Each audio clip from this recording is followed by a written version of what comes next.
Pemirsa, terima kasih Anda masih tetap bersama kami. Bagi warga yang akan melakukan pelayaran, harap was-was dengan kondisi cuaca saat ini. Pasalnya, Stasiun Meteorologi Maritim Pautere Makassar memprediksikan cuaca buruk akan terjadi diperkirakan di Sulawesi Selatan. Pihak BMKG mengimbau masyarakat untuk lebih waspada beraktivitas di perairan Makassar dan juga sekitarnya.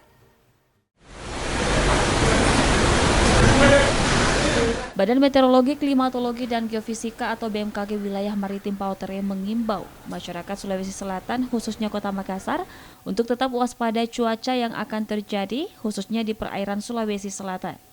Pasalnya 3 hari ke depan, diperkirakan indikasi adanya potensi peningkatan curah hujan dengan intensitas lebat hingga sangat lebat dan angin kencang sepanjang perairan Sulawesi Selatan. Kepala BMKG Maritim Pautere Makassar, Irwan Nasution, mengatakan, cuaca buruk dan angin kencang akan berlangsung sampai tanggal 20 Januari mendatang.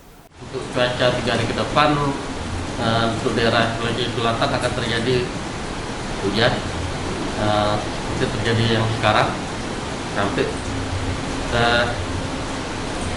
untuk maritim diperkirakan sampai tanggal 20 akan terjadi gelombang tinggi, mulai terjadi tadi malam sampai besok akan terjadi sampai 2,5 meter, itu daerah sekitar Kepulauan Pangkep di Selat Makassar. BMKG mengimbau agar masyarakat tetap waspada dengan peringatan cuaca dini, serta aktivitas nelayan dan penyeberangan pulau dihentikan untuk sementara waktu. Rusmawan Dirara, Sulawesi TV.